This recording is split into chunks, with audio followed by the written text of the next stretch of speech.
En offrant une ambulance médicalisée à la sous-préfecture de Toupa, le conseil régional des Grands Ponts répond ainsi aux besoins exprimés par les populations. Ce don de 35 millions de francs CFA entre dans le cadre de sa politique de renforcement des unités sanitaires de toutes les sous-préfectures de la région.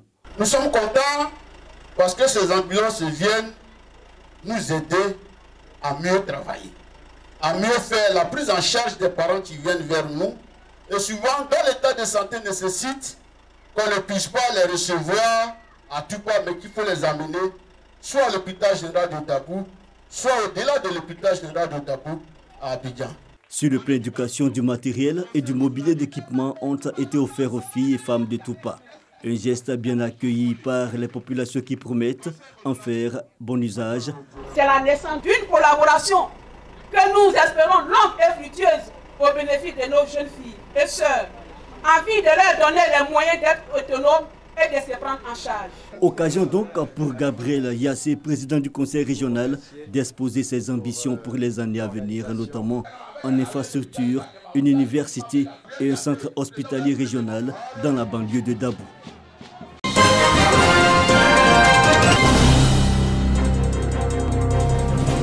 Pour combler la pénurie de sang et soulager les nombreux malades qui manquent de ce liquide précieux, le Conseil évangélique des leaders de Côte d'Ivoire, en abrégé celle-ci, a organisé une collecte de poches de sang sur l'esplanade de la mairie de Tiassalé.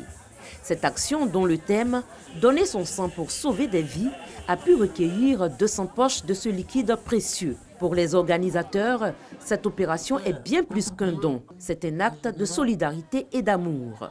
Quand quelqu'un vient contribuer, donner son sang à quelqu'un qui est dans la détresse, qui est dans la souffrance, il faut te dire que la personne-là, elle démontre un amour sincère à l'égard de la personne dont elle donne son sang. Docteur Nguessan Kwame Jean-Yves du district sanitaire de Tiassalé a indiqué que l'hôpital général de la ville est très fréquenté par les accidentés de la voie publique du fait de sa proximité avec l'autoroute du Nord. Pour le premier trimestre 2018, il a noté l'enregistrement de 137 cas d'accidentés de la voie publique. Pour 2017, l'hôpital a enregistré 37 cas d'anémie. Cette opération de don de sang a été l'occasion pour les différents intervenants de faire un plaidoyer à l'endroit des autorités pour l'ouverture d'une antenne de transfusion sanguine à Tiassalé.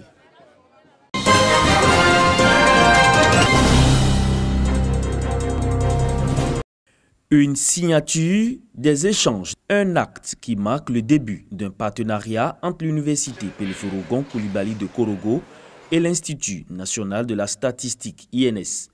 Un partenariat qui permettra à cette université de bénéficier de l'expertise de l'INS à travers l'acquisition d'un système statistique performant capable d'assurer la gestion des effectifs. Un système qui permettra également de consolider les données de recherche. Cela va apporter beaucoup pour non seulement la communauté des enseignants-chercheurs, mais également pour les étudiants qui, à partir des bases de données dont dispose l'INS, pourront éventuellement rédiger un certain nombre de mémoires suite à des thématiques qui leur seront définies. Donc notre rôle sera très technique, mais coopératif pour permettre surtout à l'université d'avancer dans ce sens. Une signature d'accord marquée par une conférence sur le thème « La contribution de l'INS au renforcement de leadership de l'UPGC ». L'INS et l'UPGC unissent donc leurs compétences pour le développement de la Côte d'Ivoire. Mais grâce à cet outil, l'université Peliforogon Koulibaly de Korogo, créée en 2012, ambitionne de devenir une université de référence dans la sous-région.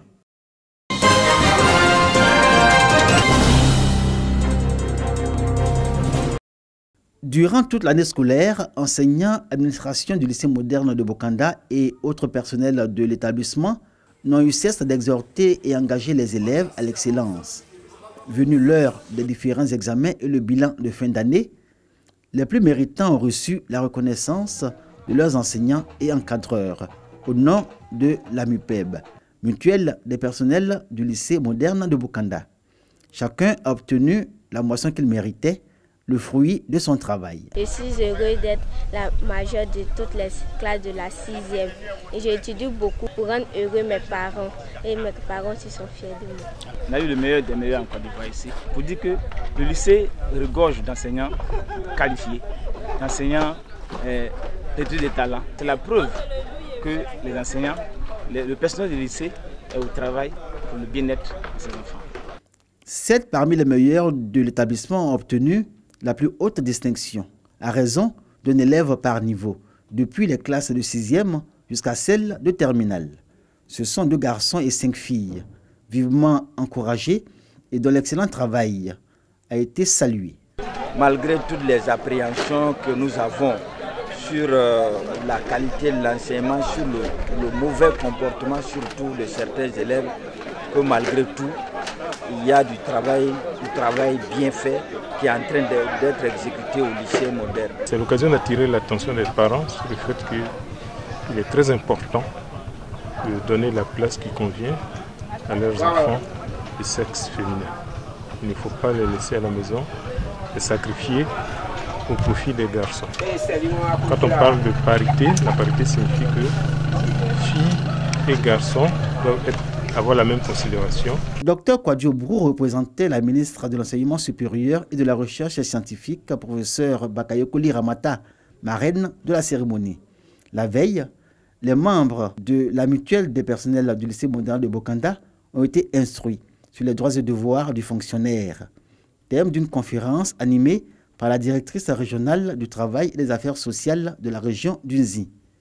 La mutuelle des personnels du lycée moderne de Bokanda, creuset d'union et de solidarité agissante, œuvre pour l'excellence dans le milieu des élèves autant que celui des enseignants.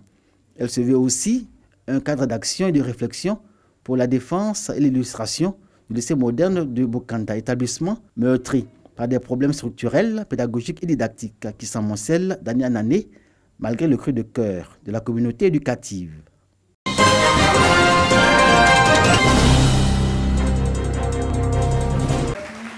2017, année de bonne moisson pour la société coopérative Procanso. Elle a commercialisé 10 294 tonnes de caoutchouc naturel sur les 11 000 tonnes selon les prévisions.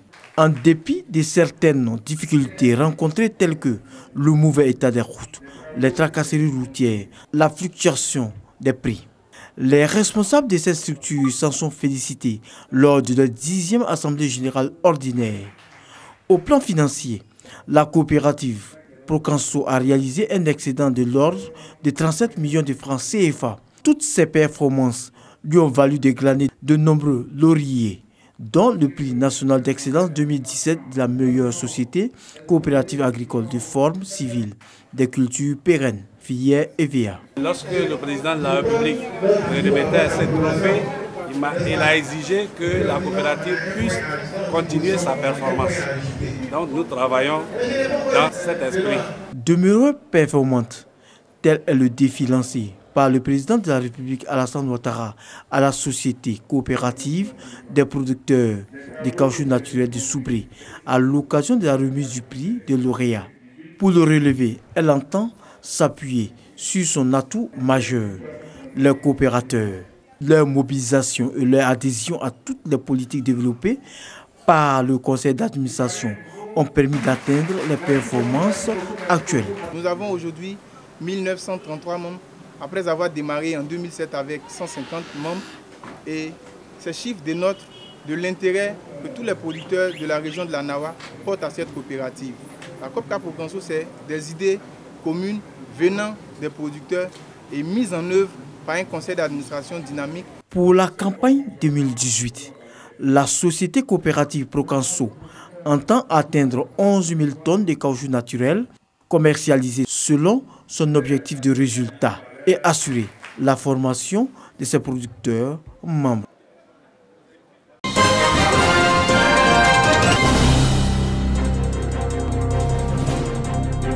À Prompron, à Fewa, Zaranou, à Poisson et Ebila Sokro. Dans ces localités du département d'Abengourou, Pascal Kwaku Abinan a rencontré les populations. Il leur demande de toujours faire confiance au président de la République Alassane Ouattara, rappelant le bénéfice pour la région de l'Indéné-Djouablin. de 2 ouvrages. La route réhabilitée, pont Komoé à Imbilekro et le pont de Bétier. Un argumentaire que le président du conseil régional de l'Indéné-Dioablin a présenté pour exhorter les populations de ces localités à soutenir le RHDP et obtenir leur adhésion à l'idée du parti unifié. Les enjeux, c'est quoi? C'est la stabilité du pays pendant plusieurs décennies. Ensuite, le développement du pays et enfin la confiance que cette coalition inspire nos partenaires, les investisseurs. Personne n'ira investir dans un pays qui n'est pas stable. Or, le RHDP, c'est le ciment, c'est la stabilité de la Côte d'Ivoire sur une longue période. L'enrôlement des nouveaux majeurs, autre question au centre des échanges lors des rencontres de Pascal Abinan et les populations durant sa tournée. Il invite les jeunes à se présenter aux opérations d'enrôlement dans la perspective des futures échéances électorales. Au cours de ces rencontres, il est revenu sur la nécessité de consolider la cohésion sociale et la paix pour le développement de la région de l'Indéné-Dioablin.